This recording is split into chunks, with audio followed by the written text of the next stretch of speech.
शिक्षक स्वयं आपको ढूंढ लेंगे और आप क्या बात है, क्या बात है।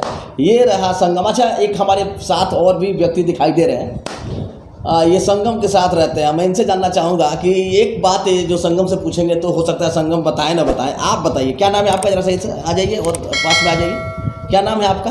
आलोक भारद्वाज। आलोक जी, संगम कितना घंटा पढ़ते हैं? देखिए, अपने मतलब दैनिक दिनचर्या के अलावा सारा समय अपना स्टडी में ही देते थे। मेरे हिसाब से जब एग्ज़ाम था तो एग्ज़ाम के लगभग 2-3 महीने पहले ये मात्र 3 से 4 घंटा नींद लेते थे, बाकी समय अपनी पढ़ाई में ही देते थे। ऐसा है क्या संगम जी? ऐसा है क्या? ऐसा सही है, मतलब ज़्यादा आप पढ़ने में फोकस करते थे? हाँ, तो सक्सेस अगर चाहिए तो पढ़ाई, बिना पढ़ाई तो हो नहीं सकता है, तो वो ज़रूरी है किसी के लिए। मतलब ज़्यादा देर आप टाइम देते थे पढ़ने पे, मतलब ये सफलता का मूल सिद्धांत अच्छा, है। क्या कई घंटा पढ़ना जरूरी है सफलता के लिए कि कुछ और ज़रूरी है? हाँ, पढ़ने के लिए कई घंटा नहीं, उसके लिए जो आपने प्रश्न पूछा उसके अनुसार कुछ और ज़रूरी है जी। सबसे अधिक ज़रूरी है। मैं एक ये बात कहना चाहूँगा कि हम लोग शुरू से ही जानते हैं कि हम लोग जिस वातावरण में रहते हैं उसी वातावरण में ढल जाते हैं। तो क्या ये केवल हम ही लोग पे लागू होता है? नहीं। हाँ, क्यों ना ऐसा हम कोई जादू करें कि हम अपने मस्तिष्क को हमेशा एक पढ़ाई के माहौल में ढाले रहें, तो उस समय ज़िंदगी और खूबसूरत हो जाती है। जब हम अपने मस्तिष्क को हमेशा एक पढ़ाई के माहौल में ढाले रहते हैं और जब शिक्षक का सपोर्ट मिल जाए और दोस्तों का सपोर्ट मिल जाता तो और खुशी होती है, किसी भी प्रकार की कोई कमी नहीं होती है। तो आप जितना समय मिल रहा है, अगर आपको 5 घंटा ही मिल रहा है, आपकी आर्थिक स्थिति कमज़ोर है, आप उतना स्टडी को टाइम नहीं दे पा रहे हैं, कोई काम करके पढ़ रहे हैं, अगर आपको 5 घंटा मिलता है तो 5 घंटा पढ़िए। और आपको पढ़ने के लिए 12 घंटा मिल रहा है या 14 घंटा मिल रहा है तो आप उतना ही पढ़िए, लेकिन पढ़िए ज़रूर, क्योंकि आपको ईश्वर देख रहा है और उन्होंने कहीं नहीं लिखा है कि जिसकी आर्थिक स्थिति कमज़ोर है और वो कुछ करके पढ़ रहा है तो उसको मैं टॉप नहीं कराऊंगा। ऐसा कुछ नहीं है। आपके अंदर जो मेहनत और जुनून है उसे देख के आपको ईश्वर एक शिक्षक के रूप में, एक दोस्त के रूप में आपको खुद ढूंढ लेंगे और आप कुछ ना कुछ जरूर कीजिएगा। क्या बात है, क्या बात है दोस्तों। ये थे संगम जिनके बारे में आपसे बात कर रहे थे। अच्छा संगम, लास्टली एक बात मैं पूछना चाहता हूँ आपसे कि एक चीज़ ज़रूर बताइए कि एक काम कोई ऐसा, ठीक है, एक काम कोई ऐसा आप बताइए। अच्छा, एक चीज़ बताइए कि आप जो इतनी बड़ी सफलता हासिल की है, उस सफलता के लिए आप किन लोगों को श्रेय देना चाहेंगे और क्यों? मैं श्रेय देना चाहूँगा 5 व्यक्तियों को। पहले तो अपने माता पिता आपको इतिहास गवाह है कि माता पिता हमेशा से एक सपोर्टर रहे हैं, और शिक्षक भी, उनको भी जैसा कि अभी मैंने बोला वही बात सही है दोनों। और साथ में मैं अपने दोस्तों, फिर सगे संबंधियों और एक ईश्वर को भी देना चाहूँगा जो हमेशा एक प्रेरणा के स्रोत के रूप में काम करते रहें। और अंतिम में अपने हार्डवर्क को देना चाहूँगा। और जैसे कि आपने कारण पूछा, तो माता पिता ये कारण सभी जानते हैं, इसके लिए मेरे पास शब्द ही नहीं है। शिक्षक ये भी सभी जानते हैं, लेकिन मैं अपने शिक्षकों के बारे में कुछ ऐसा बताना चाहता हूँ जो मैंने जो नोटिस किया वो सबसे अलग है। जैसे कि आप जानते हैं कि मैं कला संकाय से हूँ और लोगों के प्रति एक ऐसा नज़रिया रहता है कि आप पढ़ने में अच्छे हैं तो कहता है लोग आप साइंस से क्यों नहीं ले लिए, आर्ट्स से क्यों नहीं लिए। तो मैं आज सभी को बताना चाहता हूँ कि अपने ज़िले गोपालगंज में एक ऐसे शिक्षक है जो आपको आर्ट्स के क्षेत्र में उस मुकाम तक ले जाकर मतलब पहुंचा सकते हैं जहां तक सभी लोग सोच तक नहीं सकते हैं कि आखिर वो वहां तक कैसे चला गया। अपने गोपालगंज में जो अपने पायनियर आर्ट्स क्लासेज के जो हमारे टीचर्स हैं, मनीष सर और भारत मनी सर, मैं उनको आप भी श्रेय की बात की हैं। तो मैंने तो एग्ज़ाम में जाके लिख दिया और आपसे जो भी मैंने लिखा, जो पढ़ा था वही लिखा। तो मूल बात ये है कि जो हमारे टीचर्स हैं, जो मनीष सर और भारत मनी सर हैं, उनकी जो पढ़ाने की टेक्निक है वो हर जगह से अलग है। मैं इस बात को स्वीकार करता हूँ, और भी पढ़ाने वाले हैं लेकिन उनकी टेक्निक अलग है। चलिए संगम बाबू, बहुत बहुत धन्यवाद। टीचर बहुत अच्छा से पढ़ाते हैं, ये बात सही है। दूसरी बात हम ये कहना चाहेंगे आपसे, दूसरी बात हम आपसे ये जानना चाहते हैं कि कुछ बच्चे कन्फ्यूज रहते हैं कि साइंस पढ़े कि आर्ट पढ़े, नंबर 1। नंबर 2, यदि आर्ट ले भी लिया तो किताब कौन सा पढ़ें, किताब कौन सा न पढ़ें, ये भी कन्फ्यूज रहते हैं। बहुत से ऐसे बच्चे हैं जो अच्छा करना चाहते हैं, उनको मार्गदर्शन नहीं मिलता है। तो सबसे पहले ये बताइए किताब कौन सा पढ़ना चाहिए, एकदम संक्षेप में बताइए। मैं संक्षेप में यही कहूँगा कि NCERT को पढ़ें आप। NCERT मतलब जो किताब स्कूल में लगता है? हाँ, जो NCERT जो इंडियन गवर्नमेंट का है। इंडियन गवर्नमेंट वाला कि बिहार गवर्नमेंट वाला? नहीं, आपको 12th में इंडियन गवर्नमेंट मतलब पढ़ना है। अच्छा, NCERT पढ़ना है। हाँ। NCERT का जो किताब है वो पढ़ा जाए। और आप मतलब आप पढ़िए और साथ में उन टीचरों की तलाश में रहिए जो NCERT को पढ़ाते हैं, वरना आप केवल अच्छा, क्या जरूरी है मतलब कि कोई टीचर पढ़ाएगा तो ही हम मतलब ये करेंगे? घर पे भी बैठ के तो लोग कर सकते तो हैं। घर पे बैठ के अगर आप पढ़ना चाहते हैं तो पढ़िए, लेकिन आपके लिए बेहतर है कि आप किसी न किसी शिक्षक की तलाश क्यों, करें। मतलब क्या, जैसे आप क्या महसूस कर पा रहे हैं कि मतलब टीचर नहीं रहेंगे तो पढ़ाई नहीं होगी, ऐसा कुछ कह रहे हैं कि क्या आपका धारणा है? मेरी धारणा यही है कि हम तो 1 साल पढ़ रहे हैं ना, हाँ। लेकिन हमारे टीचर 1 साल से नहीं पढ़ रहे हैं। राइट। वो 10 मतलब दशकों से पढ़ा रहे हैं, चाहे 5-6 साल से पढ़ा रहे हैं, तो उनका जो अनुभव रहा है NCERT के प्रति, मेरा मानना है कि वो अनुभव जब वो अपने छात्रों के पास भेजेंगे तो छात्रों के लिए अच्छा रहेगा। अच्छा, मतलब आप ये बोलना चाहते हैं कि टीचर का मार्गदर्शन यदि आप ले लेते हैं तो आपके लिए प्लस बेनिफिट है? हाँ, बहुत ज़्यादा। वैसे करने के एकलव्य भी अंगूठा अपना हाँ, एकलव्य भी वो कर लेता है, मतलब तीर चला लेता है, लेकिन यदि आपके पास टीचर है तो आप और महान सफलता हासिल कर सकते हैं, है ना? तो हर आदमी को एक टीचर की बात होनी चाहिए। चलिए, बहुत अच्छी बात है कि टीचर को इन्होंने इतना सम्मान दिया। थैंक यू संगम। 1-2 बातें और मैं आपसे पूछना चाहूँगा कि अब जो परीक्षा आने वाली है, आपकी परीक्षा तो चली गई, अब तो कोरोना काल के विद्यार्थी हैं। जी हाँ। कोरोना काल में तो पढ़ाई भी बहुत मुश्किल थी। लोग ये कहते थे कि कोरोना काल में तो पढ़ाई नहीं हुई है। क्या कोरोना काल में भी आप कैसे पढ़ाई किए? उस टाइम क्या चल रहा था? देखिए, कोरोना काल मैं बताता हूँ अभी आपको क्यों शिक्षक का महत्व है। कोरोना काल में सभी चीज़ें बंद थी। हाँ। ऑनलाइन पढ़ने के लिए तो पढ़ सकते हैं हम लोग, लेकिन ऑनलाइन में उतना विश्वास नहीं है कि आपको रेगुलर कोई पढ़ा पाए या नहीं। तो जो हमारे टीचर्स हैं, मैं उनको पुनः आभार व्यक्त करता हूँ। मेरे हृदय में उनके प्रति अभी मेरा मतलब रोम रोम उनके प्रति एक ऐसी भावना को जगा रही है कि मैं उनके प्रति क्या कहूँ, मुझे समझ नहीं आ रहा है। क्योंकि ऑनलाइन के बावजूद बहुत सारे टीचरों ने मना कर दिया कि मुझे ऑनलाइन पढ़ाना अच्छा नहीं लगता है या मैं नहीं पढ़ा सकता हूँ, वगैरह वगैरह बहुत सारे कारण थे। लेकिन मनीष सर अपने और भारतमणि सर अपने मार्ग पे डटे रहे और उन सभी चीज़ों को जो ऑनलाइन ऑफलाइन में कोई फ़र्क ही नहीं रहा, ऑनलाइन में बिल्कुल वैसे ही वो लोग पढ़ाते रहे। और उन्होंने कभी इस चीज़ का इंतज़ार नहीं किया कि हाँ कब कोचिंग संस्थान खोलेंगे, कब सरकार का ऑर्डर आएगा कि खोलिए। उन चीज़ों को दरकिनार करते हुए वे लोग अपने कर्तव्यों को निभाते रहें और उसी का नतीजा मतलब ऑनलाइन में भी वो लोग चलाते थे? हाँ। कैसे चलाते थे? जो देखिए गूगल मीट ऐप है। अच्छा, गूगल मीट ऐप पे वो लिंक भेजते थे, आप लोग पढ़ते थे? हाँ, सर भी जुड़े रहते थे। तो कुल मिला के कहने का मतलब यह है कि जिसको आगे बढ़ना है, जिसके अंदर चाहत है, उसके लिए रास्ते मिल जाते हैं। आपके पूरे इंटरव्यू से मैं यही जाना कि यदि आपके दिल में बड़ी चाहत है, आप कुछ करना चाहते हैं, तो आपको टीचर भी मिल जाएंगे, रास्ते भी मिल जाएंगे।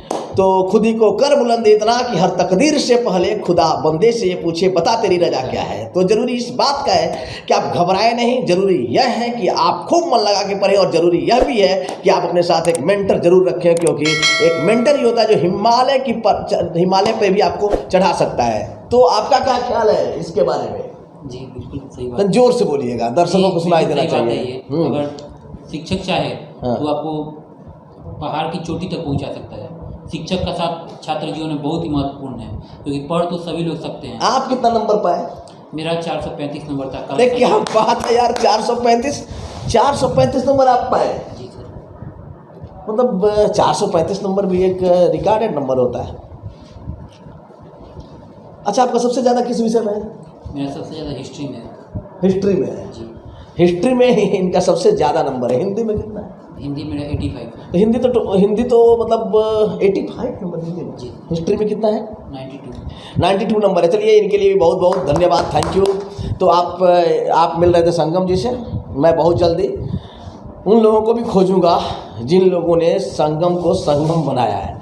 और लास्ट संगम, आप ये बताइए कि एक माता पिता को बच्चों के लिए किस तरीके का सहयोग करना चाहिए, एक टीचर से एक स्टूडेंट को क्या अपेक्षा होती है, और लास्ट में कि एक स्टूडेंट को एक टीचर से क्या अपेक्षा होती है, ये इन सारे बिंदुओं पे बात जरूर बताइए आप जी।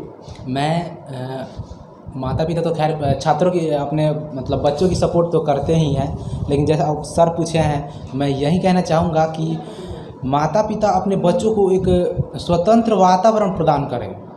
केवल रुपए पैसे, स्वतंत्र वातावरण मतलब क्या? छोड़ दें कि जाओ तुम खेलो कूदो, ये भी नहीं कहें कि मतलब क्या आपके कहने का मतलब है? मेरे कहने का अर्थ है कि उनका पुत्र जो है वो छात्र जीवन में है, तो छात्र जीवन में है तो एक स्वतंत्रता, कहते हैं ना कि अगर उन्हें छात्रों को जब एक स्वतंत्र वातावरण प्रदान किया जाएगा तभी जाके वो एक जीवन का लक्ष्य समझ सकते हैं। वरना ये ज़िंदगी की डर डर के रोज़ जीना कि हाँ हम नंबर के लिए पढ़ रहे हैं या किसी नौकरी के लिए पढ़ रहे हैं, ये उन्हें कुंठित सोच वाला व्यक्ति बना देता है। इसलिए मैंने बोला कि एक स्वतंत्र वातावरण प्रदान करना, बच्चा पढ़ रहा है तो पढ़ते वक्त उसे डिस्टर्ब ना करना। अच्छा, मतलब पढ़ने का पूरा माहौल दे, माता पिता पढ़ने का पूरा माहौल दे, और कोई काम है तो हाँ काम बच्चा करे, उसका भी दायित्व बनता है, लेकिन जब पढ़ रहा है तो बच्चा डिस्टर्ब ना हो और उसे एक मेंटली सपोर्ट मिले माता पिता की तरफ से। मतलब जो टॉप करना चाहता है, जो चाहता है कि हम टॉप कर जाएं, उसको कौन 3 काम करना चाहिए लास्ट में ये बताइए? यही कि टॉप करने के लिए आपको अपने मेहनत पे विश्वास करना पड़ेगा, पहली बात। एक बात। हाँ। दूसरी बात, दूसरा आपको अपने गुरुजन माता पिता, गुरुजन हाँ। गुरुजन मतलब टीचर, हाँ टीचर, हाँ, माता पिता, दोस्त, उनके बातों पे क्या करना पड़ेगा? उनको उनके बातों पे मतलब आपको उनका हृदय जीतना पड़ेगा। अरे क्या बात है, मतलब आप हृदय जीतना पड़ेगा। जीत जाएंगे ना, वो खुद आपके लिए तत्पर रहेंगे। तो कैसे जीतेंगे हृदय मतलब गुरुजनों का? आप अपने अंदर मेधा उत्पन्न कीजिए, मेधा उत्पन्न करिए अपने अंदर, राइट। आप खूब मेहनत करिए, हृदय जीतना पड़ेगा। और तीसरी कौन सी बात है? तीसरी यही कहना चाहूँगा कि आप अपने आप पे विश्वास रखिए, परिस्थिति चाहे कैसी भी हो, आप हमेशा एक सकारात्मक सोच रखिए कि नहीं मुझे वहाँ तक पहुँचना है तो पहुँचना है। आप कितना भी अगर आप आज असफल होते जा रहे हैं, लेकिन जिस दिन आप सफल होइएगा सारी असफलताएं ढक जाएंगी। अच्छा, बहुत बढ़िया संगम जी। भारद्वाज जी आप मेरे साथ हैं, जरा सा भारद्वाज जी और आप करीब आइए, दर्शकों को पूरा दिखाइए। भारद्वाज जी, देखिए संगम भारद्वाज जी हैं, संगम जी के साथ रहते हैं, भारद्वाज इनके दोस्त हैं और भारद्वाज जी भी मेहनत किए, थोड़ा सा चूक गए। अब हम हमसे ये जानना चाहेंगे कि भारद्वाज जी कौन सी ऐसी कमी रह गई कि 2, 4, 10, 20, 50 नंबर आपके कम रह गए? जी सर, मेरा मतलब नंबर जो आया 435 अंक, इससे मैं बहुत ज़्यादा खुश हूँ। हालांकि मैंने जितना लिखा था उसके अनुसार मुझे अभी भी उम्मीद है कि और ज़्यादा आना चाहिए था, लेकिन जितना भी मेरा आया उसका सारा श्रेय सबसे पहले मैं अपने माता पिता और गुरुजन जैसे मनीष सर, भारत मनीष सर और मनोज सर, इन सभी के बाद इन सभी ने तो मेरे लिए बहुत कुछ किया जिसे मैं चुका नहीं सकता हूँ, ठीक है। लेकिन इसके बाद भी अगर सारा श्रेय जाता है तो संगम भैया को जाता है, क्योंकि मुझे याद है कि मैं 10th में नहीं पढ़ता था। 10th में 11th मैंने कभी 2 घंटा से ज़्यादा पढ़ाई नहीं की है, ठीक है। लेकिन जब 12th में मैंने 12th के हमको याद है कि हम मई महीने में संगम भैया ने बोला कि आलोक तुम पढ़ क्यों नहीं रहे, पढ़ो। इन्होंने मुझ पर बहुत ज़्यादा दबाव बनाया। उसके बाद से मैंने पढ़ना शुरू किया तो मुझे इस बात की खुशी है कि हाँ, मेरे बड़े भाई स्वरूप संगम भैया ने पूरे बिहार में नंबर 1 रैंक लाया। लेकिन मुझे इस बात का भी खुशी है क्योंकि मैं 6 महीने से मेहनत किया। 6 महीने मेरे लिए काफ़ी था, 435 अंक आया, ठीक है। लेकिन मैं कैसे एक्सेप्ट कर सकता हूँ कि कोई और लड़का पहले से पढ़ के और मेरे से कम नंबर लाए। तो मैंने मेहनत किया, उतना आया। वाह। और मैं एक बात कहना चाहूँगा, जैसे कि अभी संगम भैया ने स्वतंत्र वातावरण की बात की, तो स्वतंत्र वातावरण में अगर आप पढ़ाई करते हैं, ठीक है, स्वतंत्र वातावरण में ही असली मेधा की पहचान हो सकती है। स्वतंत्र वातावरण में रहिएगा तभी आप असली मेधावी बच्चे। भारद्वाज जी क्या कह रहे थे? और मैं जितने भी दर्शक इसको देख रहे हैं उनसे मैं ये बोलना चाहता हूँ कि ज़रूर ही इसमें कई स्टूडेंट देख रहे होंगे, ठीक है। तो मैं आपसे ये बोलना चाहता हूँ कि आप जिस भी संस्थान में अपनी शिक्षा को ग्रहण कर रहे हैं वहाँ आप ये जरूर देखें कि वहाँ जिस सोर्स से आपको पढ़ाया जा रहा है उसमें NCERT बुक है कि नहीं। क्योंकि NCERT बुक, देखिए NCERT बुक हमारे गुरुजन जैसे कई विद्वान शिक्षक लिखते हैं जिसमें आप गलत खोज ही नहीं सकते हैं। तो NCERT बुक एक ऐसा मुद्दा है जिसको आप पढ़ लेते हैं तो आप बहुत सारी चीज़ें जान जाएंगे। और अगर आप क्लास के पहले पढ़ते हैं तो ज़रूर ही आप शिक्षक से कुछ क्वेश्चन पूछ सकते हैं। और मैं आप लोगों से एक बात बोलना चाहूँगा, जैसे कि सर और संगम भैया ने एक बात बोला, तो मैं आपसे एक बात बोलना चाहूँगा कि अगर आप छात्र जीवन में हैं तो अपना पूरा समय पढ़ाई में दीजिए। मान लीजिए 2 छात्र हैं, आप अपने को ही ले लीजिए। आप पढ़ाई के बीच में 5 मिनट का ब्रेक लेते हैं, ठीक है, या आप पढ़ते ही नहीं है, आप ब्रेक लेते हैं, तो उसमें आप मान लीजिए कि ब्रेक लेते हैं और हर वो 1 मिनट कोई लड़का पढ़ाई कर रहा है, कोई मेहनत कर रहा है, तो आप कैसे सोच सकते हैं कि आप उस लड़के से आगे बढ़ सकते हैं। इसलिए अपना पूरा समय पढ़ाई को दीजिए। क्या बात है। चलिए, बहुत बहुत धन्यवाद संगम जी और बहुत बहुत धन्यवाद भारद्वाज जी। आप दोनों मित्रों ने मिलकर के कमाल किया है। और उम्मीद है कि आप आगे बहुत बड़ा नाम करेंगे। क्या बनना चाहते हैं आप वैसे? आगे हम लोग एक प्रशासनिक अधिकारी, जोर से बोलिए जरा था। प्रशासनिक अधिकारी, IAS अफसर। अच्छा सर, आप भी बनना चाहते हैं? जी। प्रशासनिक, ठीक है। हम लोग मास्टर हैं, थोड़ा बनिए आप लोग। हम बनिएगा तो बड़ी खुशी होगी कि हमारे स्टूडेंट भी आगे जा रहे हैं। जरूर बनेंगे। आप लोगों को बहुत बहुत शुभकामनाएं। थैंक यू कि आप लोग से मुलाकात हुई। फिर मिलते हैं अगले बार। आप IAS निकालिए, फिर मैं आपका एक इंटरव्यू करूंगा। मैं IAS लोगों का इंटरव्यू करता भी हूं और बहुत ज़्यादा लोग देखते भी हैं। थैंक यू दर्शकों, थैंक यू बच्चों, थैंक यू। फिर मिलेंगे दूसरे वीडियो में। ऐसा ही एक शानदार वीडियो और लेके आऊँगा आपके लिए, जिससे आपके ज़िंदगी में बदलाव आए। कुछ कहना चाहते हैं संगम बाबू लास्ट? नहीं, लास्ट में मैं यही कहना चाहूँगा कि सर ने इतना अच्छे से आज मतलब जो इंटरव्यू लिया, और ये भी एक टीचर है। और मैं सभी से ये कहना चाहूँगा कि देखिए, आज एक मतलब कह रहे हैं ना कि टीचर ऐसे होते हैं जो हमेशा छात्र के प्रति एक उनके अंदर डेडिकेशन रहता है। और देखिए कैसे इन्होंने हमारे प्रति इतना मतलब हम लोग के प्रति डेडिकेशन रखा। इस बात का मैं सर को भी आभार व्यक्त करता हूं। क्या बात है, क्या बात है। एक आभार और व्यक्त कर दीजिए आपन माटी को। ये आपन माटी गोपालगंज बहुत बड़ी संस्था है, जो कि आप जैसे लोगों को आगे लाती है, पुरस्कार देती है और आपन माटी महोत्सव भी करवाती है। तो ये आपन माटी को भी एक बार आपको धन्यवाद देना चाहिए। आपन माटी के बारे में क्या कहेंगे? कभी नाम सुने आपन माटी का? जी हाँ, आपन माटी के बारे में मैं यही कहना चाहूँगा कि आप जो भी दर्शक इसे देख रहे हैं, आप देखिए कि ये एक ऐसे चैनल है या संस्थान है जो सत्य को उजागर कर रहा है, सत्य को आपके समक्ष रख रहा है। तो अगर आप इसे प्रेरित है, आपको अगर इंस्पायर कर रहा है, तो आप मतलब आपन माटी से जुड़े। और मैं सर को फिर से आभार व्यक्त करता हूं। आपन माटी गोपालगंज, आपका बहुत बहुत धन्यवाद। हाँ, कुछ करना चाहते हैं? जैसा कि आप अभी सर ने पूछा आपन माटी चैनल के बारे में, हाँ। ये हमेशा एक से एक शिक्षा का सोर्स रहा है। जैसे कि आप जानते ही होंगे, जो दर्शक इसको देख रहे हैं, मैं बता रहा हूँ, मैं भी इसको देखता हूँ। तो मैंने तुरंत ही इसके पहले वीडियो था, सर ने शायद प्रदीप सर से इंटरव्यू लिया था, जो हम लोगों के लिए बहुत सारा इंस्पायर का मोमेंट रहा। ठीक है, और मैं आपसे ये सोचते हैं कि मैं पढ़ता हूँ फिर डिमोटिवेट हो जाता हूँ। तो अगर आपको मोटिवेट होना है तो आपको किसी वीडियो को देखने की जरूरत नहीं है। आप बस उस समय ये याद कीजिएगा कि आपके पिता किस स्थिति में पढ़ा रहे हैं। अरे क्या आपके बात पिता है। की कैसी स्थिति है, तो आप में मोटिवेशन खुद आ जाएगा। बहुत बढ़िया। Okay, that's- जब भी आपको डिमोटिवेट आप होने लगे, तो किसी मोटिवेशनल वीडियो देखने की जरूरत नहीं है।